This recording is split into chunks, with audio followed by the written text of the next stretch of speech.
I walked into the room with my shoulders tight and my heartbeat pounding clearly in my chest. The room wasn't big, but the cold overhead light and the ticking of the antique wall clock made it feel like I was standing in the center of a courtroom. Every eye turned toward me. No greetings, no friendly gestures. The air was thick, like they had gathered here to cast me out of their lives, once and for all. The long table was covered in a white cloth. Dark leather chairs lined up neatly on both sides, more fitting for a dispute than a memorial. I gripped the hand of my 8-year-old daughter, Lily. She looked up at me, her clear gray eyes reflecting the worry I was trying to hide. I smiled at her, stiffly, but just enough to keep her world from crumbling. "Karen, I see you still had the nerve to show up." The voice dropped the temperature in the room a few more degrees. That was Meredith, my sister. Her blonde hair was pinned up, lipstick a shade of red, straight out of a 1950s fashion magazine. But her words were as sharp as a blade wrapped in silk. "Guess you didn't get the memo that Dad cut you out of the will last year." I didn't answer. I didn't need to. I had expected this reception, though my heart never quite got used to being cast aside by my own blood. I quietly pulled out the chair for Lily and sat next to her, the only seat left, farthest from the center of the table. At that moment, my uncle, Martin, leaned back in his chair and let out a dry laugh like he'd just finished watching a dark comedy. "I thought you'd at least have the decency to stay away," he said without looking at me. "Or are you here to say a final sorry to your father? Though it's far too late for that." Lily curled inward, her tiny hands clutching the hem of her dress. I laid my hand over hers, gently soothing, but my eyes remained alert, scanning every look from the people around us. Those who once called me niece, sister, daughter. Now they looked at me like a stranger, like my presence alone was an offense to this family. I couldn't remember the last time someone called me sister. Ever since I left the house after my marriage fell apart, I had been erased from every holiday, every phone call, every family story. Meredith told the tale of me leaving like it was a stain she had to bear, a burden she had to carry because I abandoned our father. No one asked why. No one cared to know why I left with Lily when she was just 3 months old, and I hadn't even recovered from my C-section. I looked around the room. Once, our father's small library. Old photos still hung on the walls, but I was missing from everyone. They had cropped me out of the frames and out of memory. Meredith was whispering something into her husband's ear, the man who'd never once welcomed me. Next to them sat our cousins, watching like they already knew the ending, just waiting for their happily ever after. The door opened. My father's personal lawyer, Mr. Donald, stepped in, carrying a brown leather briefcase and a thick file. The sound of his shoes was slow but certain. He nodded to everyone, but when his eyes met mine, he paused longer. Not with sympathy, but consideration. Everyone in the room thought they knew what was coming. They believed I had come to confirm once and for all that I had nothing. No message, no memento, no explanation. But they didn't know I wasn't here to beg. I was here because my daughter had said something to me yesterday. "Mom, if Grandpa still remembers you, you need to know. Let's go, okay?" And I said yes. Not for my father, for Lily. Because she deserved to know the truth. Whether it was a long, heavy silence or a surprise no one saw coming. I breathed slowly, still holding Lily's hand. Across the table, Meredith smirked in triumph, but I kept my gaze on Mr. Donald, who had just placed the briefcase on the table and was beginning to open it. I didn't know what was waiting for me, but somehow I knew. This story wasn't over. Meredith crossed her legs, arms folded like she was chairing a shareholders' meeting, not her father's will reading. Her tailored gray suit and sparkling wristwatch shimmered under the overhead lights. A silent announcement. She was the chosen one, the rightful heir, the only Jefferson name their father still acknowledged. I glanced at Lily, still sitting quietly beside me, her small hands neatly on her lap, eyes scanning the unfamiliar room. She said nothing, but I could feel the tension in her. The way she tilted slightly toward me, seeking safety, made me squeeze her hand tighter. No matter what anyone in that room believed, I was still Lily's mother. And if I had to endure being rejected once more, at least this time, I wouldn't go through it alone. "No one needs you here, Karen," Uncle Martin suddenly said. His voice was raspy, like someone who had lived too long on bitterness and cigarettes. "Your father was clear. You're out of the will. You know that, right? Or are you still clinging to some fantasy he'd forgive you?" I didn't answer. I didn't have to. Words like that didn't hit the way they used to.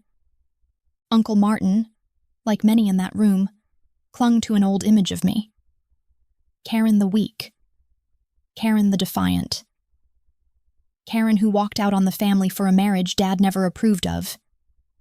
They didn't know, or didn't want to know, that the man I once loved was gone, leaving me alone with a baby and sleepless nights at my desk job. I didn't leave to betray. I left to survive. Beside him sat Aunt Celia, a woman who hadn't called me once in a decade but sent birthday cards to Meredith every year. She looked at me, eyes narrowing. Not with anger, not with disgust, but pity. Cold, sharp pity that cut deeper than any insult. I turned away, determined not to let that gaze burn into my mind. "Some people really don't know shame," Meredith said, her voice calm but calculated. "Why are you here, Karen? To hear the lawyer confirm again that Dad erased you from his life?" I lifted my head and looked straight at her. "I'm here because I have every right to be. Whether you like it or not, I'm still his daughter." The room went still for a beat. A few people glanced at one another like they'd just been splashed with cold water. My response wasn't loud, wasn't angry, but clear enough for them to understand. I wasn't here to beg. I was here because I belonged. I sat in silence, listening to the wind slip through the window crack, mixing with a soft scratch of fountain pen on paper as Mr. Donald flipped through his notes. Everyone waited, not to remember, but to confirm positions, shares, entitlements. It felt like a private auction, where people were valued by loyalty and how well they played their roles. A soft chuckle came from the left side of table. It was Edward, my cousin, the one who once built sand castles with me on Cape Cod when I was 10, now laughing like I was the family's running joke. "Still think you have a chance," he muttered, just loud enough for Lily to hear. She turned to me, her little face suddenly steely. It wasn't fear I saw. It was disappointment. Not in me, but in the world. She was beginning to see more clearly. "Lily," I whispered, gently brushing her hair. "It's okay. Just stay with me, all right?" She nodded, lips pressed tightly. She was stronger than her 8 years. And I knew, if there was any reason I hadn't fallen apart in front of those eyes, it was because of her. At the head of the table, Mr. Donald tapped his pen lightly against the folder. His calm voice filled the room. "If everyone is ready, I'd like to begin." Everyone straightened up. Meredith folded her hands like she was ready for a victory speech. Uncle Martin leaned back, eyes narrowed like reading between the lines. Aunt Celia pulled a handkerchief from her purse, as if bracing for some emotional crescendo. And me, I just held Lily's hand, because I knew my name wouldn't be in the opening lines. But like every room that once turned its back on me, I had learned to walk in, head held high, and wait to see who feared the truth more than I ever did. I used to think that if I stayed silent long enough, The whispers behind my back would fade away. But as the years passed, they only grew louder, clinging to me like smoke that refused to clear. My family never cared why I left. They already had a story.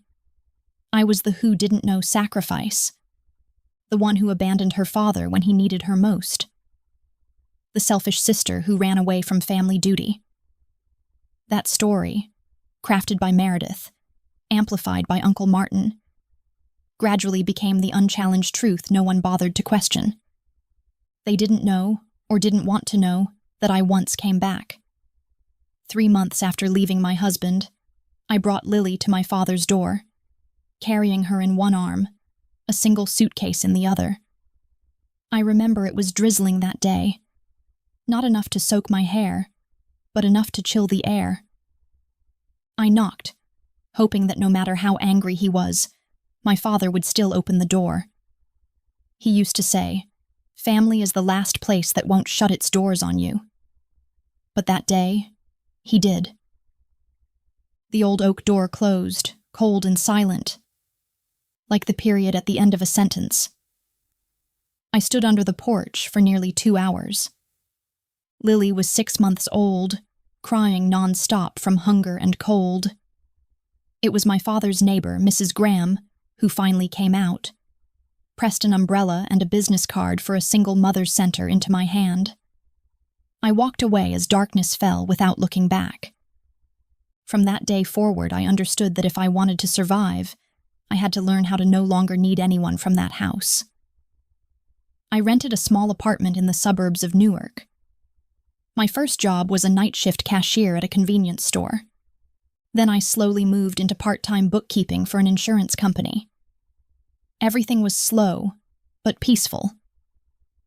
I did everything I could for Lily, from mending torn sweaters to saving every spare coin to buy her books. Our life wasn't glamorous, but at least it didn't include accusations or contemptuous stares. Sometimes, on quiet nights, I still thought about my father. Not out of anger, but because I still hoped. Hoped that maybe he had come to understand something, or at least wondered why I had left. He was the only one who ever taught me how to untangle a fishing line, how to arrange lilies so they wouldn't wilt. He was the only one who ever truly listened when I said I wanted to study interior design instead of accounting. But after I married someone he disapproved of, a free-spirited artist, emotional and impulsive, it all collapsed. He didn't like who I chose, but what he never understood was that I chose to break free from a family where emotions had to be polished before being presented. After that marriage, when the man who once painted me pictures turned into the man who yelled at me daily, I knew I had to stop. But when I came back with our daughter, my father didn't. Only one person knew the whole story, Mr. Donald, our longtime family lawyer. Last year, when he called to verify some documents related to a scholarship fund, I asked him directly, "Did my father ever mention me?" He hesitated, then said softly, "I believe he was still following your path." That answer didn't erase the years I'd been shut out, but it was enough to keep a flicker of hope alive that maybe, somewhere deep down, a part of the old father still remained. And maybe that's why I came to the will reading today. Not for the inheritance, not to fight for anything, but to see if, in his final moment, he left something. Not the house, not the retirement fund, but a line, a message, something to prove I was never completely forgotten. I looked around the room at the faces waiting. They thought I came to beg, but what they didn't know was that the only thing I ever wanted was something money couldn't buy: the truth. And I had a feeling that somehow, that truth was getting very close. Mr. Donald set the folder down on the table, his eyes sweeping the room as if weighing the air. The room fell silent. The only sound was the soft rustle of pages between the tension. I could hear every heartbeat in my chest, steady but fragile, as if one deep breath could shatter everything. "The last will and testament of Mr. Harold Jefferson," he began, his voice deep but steady, like someone who'd read hundreds of wills but still respected every word. Meredith leaned forward slightly, hands neatly folded, eyes gleaming with triumph. Next to her, her husband Brandon pulled out his phone under the table, probably texting the architect they'd spoken with last week. They had already been planning renovations to the main house before our father even passed. I, Harold Jefferson, Mr. Donald continued, being of sound mind and judgment, do hereby divide my estate as follows. I heard the words, but they felt distant. Each sentence hammered deeper into the reality I had suspected. My name was not there. To my eldest daughter, Meredith Jefferson, I leave the entire main house and the adjoining property, along with all furnishings and valuables contained within. Meredith raised an eyebrow, saying nothing, but I saw the subtle curve of her lips, a silent but unmistakable victory. To my brother, Mr. Martin Jefferson, Mr. Donald went on, I leave the lakeside property, including ownership of the cabin and the fishing boat. Uncle Martin nodded, his expression unchanged, but I knew he was pleased. He loved that lake more than anything, except control. To my nephew Edward, Mr. Donald paused to flip a page, I leave the vintage car collection, along with all titles and related accessories. I looked at Edward, my cousin, who hadn't even looked at me at the funeral. Now he stroked his chin, nodding like it had all been predetermined. I said nothing, but each word, each sentence was confirming what I had braced myself for.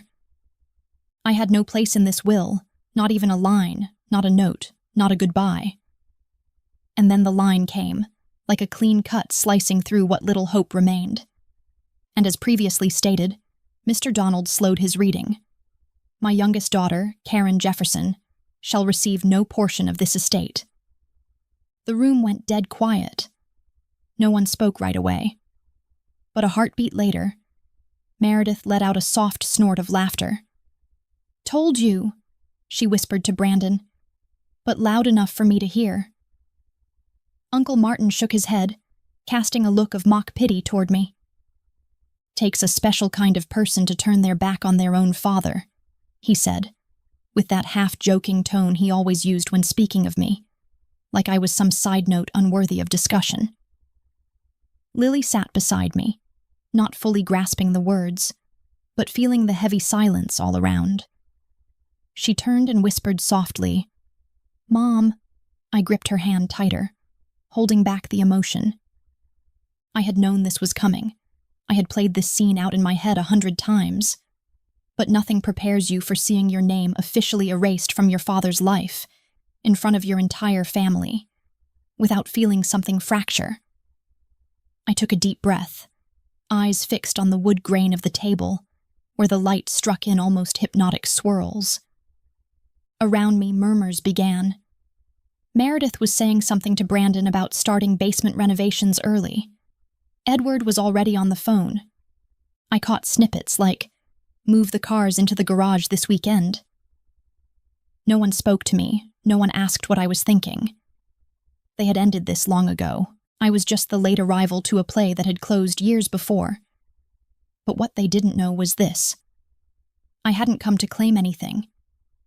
I came to listen, to confirm, and if needed, to close the last unfinished chapter in my heart. I didn't need the house. I didn't need the things. What I needed was the truth. I hadn't yet decided whether to get up or quietly wait for everyone to leave when Lily suddenly turned to Mr. Donald. Her voice wasn't loud, wasn't rushed, but clear enough to freeze the entire room. "You forgot the video he recorded." Everyone turned. Meredith, Uncle Martin, Edward, Brandon and his wife. Even Mr. Donald furrowed his brows. I looked at my daughter, my palm suddenly cold. I whispered, almost breathless, "Lily, what are you talking about?" She didn't look at me. Lily's eyes stayed on Mr. Donald, calm and direct, strangely composed for an 8-year-old. She reached into her small backpack, pulled out a slightly wrinkled white envelope sealed carefully with brown tape. On it, in familiar bold letters, for Mr. Donald. Only if it gets ugly. I nearly choked. I recognized that handwriting instantly. It was my father's. "Lily, where did you get that?" I asked, voice trembling, my hand shaking as I gently touched the envelope. Lily turned to me, her eyes clear and steady. "The last time I visited Grandpa," she said, "he gave it to me and said to keep it safe. He told me to give it to Mr. Donald if people forgot something important." No one said a word now. Meredith tried to maintain her composure, but I could see her lips pressed tightly together, her face growing pale. Uncle Martin leaned forward, and Edward slowly set his phone down on the table. Mr. Donald took the envelope with both hands, his expression filled with caution, as if he were holding something more valuable than any legal document. He glanced at me, then at Lily, before carefully opening the envelope. Inside was a small black USB drive and a folded note, also handwritten, signed at the bottom. He skimmed the lines briefly, then looked around the room. When he spoke, his voice no longer carried the tone of a lawyer doing his job. It sounded like someone holding a secret too heavy to keep. "This is a video recording made by Mr. Harold Jefferson prior to finalizing his last will. He left instructions that it should only be played if the reading of the will became contentious." He paused, then added, "And I believe today meets that condition?" Meredith let out a short, bitter laugh. "This is absurd," she said, her voice higher than usual. "A video of unknown origin has no legal standing." Uncle Martin jutted his chin. "There's no proof it wasn't altered. Harold never mentioned this to me, but Mr. Donald was already on his feet, walking to the laptop on the side table. He plugged in the USB, and within seconds a single video file opened. On the screen appeared my father, Harold, seated at his desk in the familiar study. He wore the light brown cardigan I had given him years ago. His silver hair was neatly combed, and his eyes looked straight into the camera. The room went completely still. I felt the world freeze as my father's voice came through, hoarse but clear. "If you're watching this, Karen, it means things didn't go as I hoped, and I'm sorry." I turned to Stone. His voice continued, slow and steady. "I know you're being left out of the will, and I agreed to it at the time, thinking it was the right thing to do. But the closer I got to the end of my life, the more I reconsidered. And I realized I was wrong. Wrong to believe what others told me. Wrong not to ask you once why you left." I couldn't hold back the tears. Beside me, Lily clutched my hand tighter, as if she'd always known this moment would come, and had waited until I was strong enough to face it. "I met Lily," he continued, his expression softening. "She didn't say much, but when I asked her about you, she said, 'Mom is the safest place in the world.'" The murmurs behind me faded. I heard only his voice, the voice of a man I believed would never understand me, now admitting fault, calling my name with a tenderness I thought had vanished forever. On the screen, my father's face, Harold Jefferson's face, looked both foreign and heartbreakingly familiar. He no longer had the stern expression I remembered. Instead, he looked gently tired, like someone finally releasing a weight he had carried too long. "Karen," he said, his voice rougher and deeper than I remembered. "If you're watching this, then the will didn't go as planned and... maybe? That's my fault." I felt frozen. My hands were numb from gripping Lily's so tightly.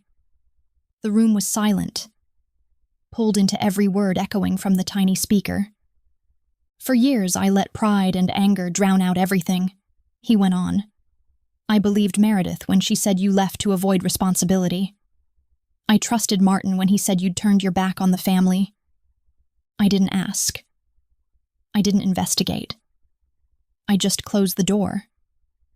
And because of that, I lost you." Those words cut like a blade, but the kind that peels away the layers I'd built to survive since walking out of that house. When you came back holding Lily, he said, I remember looking out the window. I saw you standing in the rain. I saw the look in your eyes. And I still didn't open the door. Because I thought I was right. I thought you owed me an apology. I heard Meredith shift slightly in her seat. Brandon lowered his head. Uncle Martin crossed his arms, his lips pressed into a hard line. They were trying to stay composed, but none of them could ignore the truth unraveling in my father's voice. And now, looking back, he continued, staring straight into the camera like he was speaking directly to me. I see it clearly. You were the bravest one in this family. You left when there was no other choice. You protected your daughter. You stood on your own after everyone turned away. You didn't come back for money. You came back because you deserved to hear what I should have said a long time ago.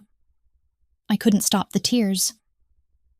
They fell silently, not in a rush, but steady, like every year of pain was finally being washed away. I'm proud of you, Karen, he said, his voice dropping low, thick with remorse. And I'm sorry. I'm sorry for making you believe you weren't enough, weren't worthy, weren't loved. The truth is, you made it through all of it with your heart intact. Lily looked up at me, her clear eyes pulling at something deep in my chest. I wanted to hold her close and cry, but I stayed still.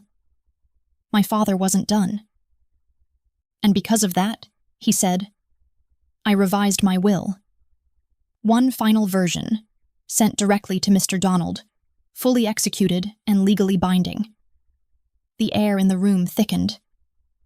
I leave this entire house to you, Karen, he said, along with my savings account, retirement stocks, and a scholarship fund for Lily. I want her to have the chances you didn't. I heard someone inhale sharply. Maybe Edward, maybe Meredith. Uncle Martin leaned forward, clearly about to object, but Mr. Donald raised a hand to keep him quiet. I know this will upset some people, my father said, as though reading their reactions through time. But I'm not doing this for fairness. I'm doing this for truth. And the truth is, you deserve every good thing I can leave behind. The screen began to fade to black, but before it disappeared, he looked into the lens one last time, his gaze softening. Exactly like the way he used to look at me when I was little and scared of summer storms. You are my daughter, he said gently, and I love you. I always have. I just didn't know how to show it. Live well. For yourself and for your daughter. Don't let them take your heart again. The screen went dark. No music, no effects. Just silence. Deep and heavy. Like a final confession. I sat there, still clutching Lily's hand. Inside me was a storm, not of rage or regret, but of something I hadn't let myself believe in for years. My father had heard. My father had seen. And in the end, my father chose me. The room sat in thick silence after the screen went black. No one moved. No one breathed too loudly. Everyone seemed frozen between two worlds. One filled with the cold calculations they'd just been discussing, and the other where the truth had just thundered in like an unexpected winter storm. Meredith was the first to break the silence. Her chair scraped back suddenly, screeching across the floor. Her face was pale, but her eyes still clung to the last shreds of pride. No way, she said, her voice shaking but clipped. He never changed the will. I took care of him. I was with him until the very end. No one replied. Brandon stood up more slowly, trying to place a hand on her shoulder to calm her, but Meredith shoved him off without a word. She stormed toward the door without even glancing at me. The door slammed shut behind her, leaving behind a cold emptiness in the space where she had been. I didn't feel triumphant, just quiet. Uncle Martin, still seated, stared at the USB as if it were something that could bend reality. He turned to Mr. Donald, voice low and tense. How do I know that video was real? He could have recorded it before he started losing his mind. Mr. Donald calmly sat back down, both hands resting lightly on the table. The video was recorded 2 weeks before Mr. Harold passed away. It is time-stamped and legally notarized. Additionally, I was present when he signed the revised final will. Uncle Martin clenched his jaw, clearly trying to find an angle to argue, but there was nothing to hold on to. Everything was legal. Every word my father had spoken in the video, and every portion of the estate that had been reassigned, had been thoroughly processed within the bounds of the law. It was strange that a man like him, so quiet, so disciplined, chose to end it all with such a dramatic twist. Edward, my cousin who had once looked at me with thinly veiled contempt when I walked in, now sat frozen like a statue.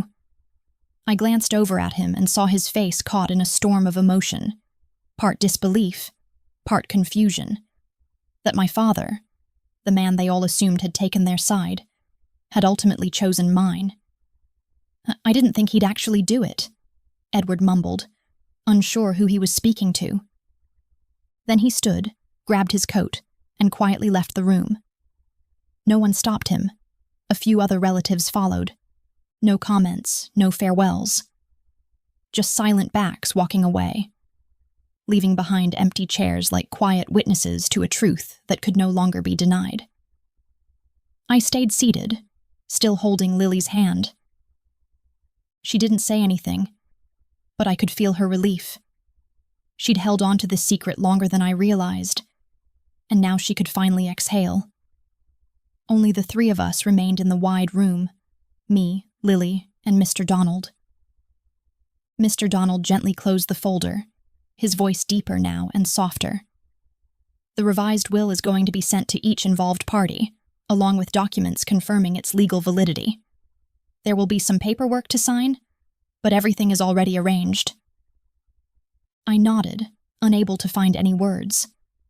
I thought I'd feel pain, or anger, or the urge to scream at the world for all the years I was left behind. But I didn't. What I felt was peace. Not the hollow kind of silence I used to endure during long nights in that cramped apartment while Lily cried. Not the awkward hush at family gatherings where no one spoke to me. This was quietness, filled with resolution. The kind that only arrives when the truth finally speaks. I looked around the room, where my father once wrote meticulous notes, fixed the old wall clock, folded paper airplanes for me when I was little. This room, which I thought no longer belonged to me, had opened its doors again. This time not to shut me out, but to welcome me back. "Thank you," I said to Mr. Donald, my voice soft but firm, not just for doing the right thing, but for listening to him. He offered a faint smile, stood up, and left the room with footsteps as light as the change that had just taken place. Lily looked at me, her eyes shimmering with something I hadn't yet put into words. Maybe pride, maybe relief, or maybe a new kind of belief, that no matter how long it takes, the truth always finds its way. The room now held just the three of us, me, Lily, and Mr. Donald. The late afternoon sunlight streamed through the large window, casting a golden hue across the wooden floor, warming a space that once felt unbearably cold. I stayed seated, as if my mind hadn't yet caught up to everything that had just happened. I had been given the house, once a place of rejection. The savings account, the college fund for Lily, the entire estate everyone believed would go to Meredith, was now mine. But what I walked away with from that reading was worth far more than property. It was recognition. "The revised will goes into effect immediately," Mr. Donald confirmed once more, noticing I hadn't spoken. "If you need any legal assistance, I'm here to help." I nodded, managing a faint smile in place of words. But my throat was tight. All my life, I had longed to hear one simple thing from my father. that he believed in me, that I was worthy of love. And now I had that. Not in words alone, but in undeniable action. A video, an apology, a rewritten will. All of it was my father's way of saying, "I saw you." I looked down at Lily. She was still sitting quietly, her small hand in mine, her wide eyes taking in the dust-laced corners of the room, like she was trying to remember every detail. "You did good, Lily," I whispered, my voice trembling with emotion. "Thank you." She tilted her head and smiled. "I just wanted you to hear him." I brushed her hair gently. "You kept a really big secret." Lily nodded proudly. He said to wait for the right moment. I thought today was it. I couldn't help but laugh through my tears. My daughter, just 8 years old, small and silent, had carried an entire truth for months, only to bring it into the light when no one could deny it anymore. Not Meredith, not Uncle Martin. No one could take that truth from her now. I stood up, the weight on my shoulders falling away. No more shame. No more fear or second-guessing. I moved slowly across the room, glancing at each chair, remembering every look that once held contempt. Now, those eyes were gone, leaving behind a silence big enough to echo the truth. As we stepped outside the grand doors, the setting sun bathed the stone steps in gold. A cool breeze passed by, and I shivered. Not from cold rejection, but from the gentleness of spring's first wind. A breeze that hinted at something new. I paused at the top of the steps, gazing at the house that had once only symbolized pain. Today, it was no longer a place I'd been cast out of. It was where my father called me home, through his final will and his final words. "Do you want to see Grandpa's room?" I asked Lily. She squeezed my hand, eyes sparkling. "Do you?" I thought for a moment, then nodded. "Yeah. But not today. Today I just want to go home. With you." We stepped off the porch together. I looked back once more, then exhaled deeply. Everything that needed to be said, he had said. Everything that needed to be done, he had done. The rest was mine to carry. The small car waited by the curb, sunlight glinting off the windshield. I opened the door for Lily, and she climbed in with a lightness that said she had laid down a heavy burden. I walked around to the driver's side and slid into my seat. As the engine turned over, I caught a glimpse of myself in the rearview mirror, my eyes still misty but no longer sad. Steady, free, whole. I once walked away from that house in tears and loneliness. Today, I walked away with my daughter, the truth behind me, and the future ahead. And for the first time in years, I didn't feel like the one left behind. I was the one who had been seen, hurt, and finally I could just be me. No more proving required.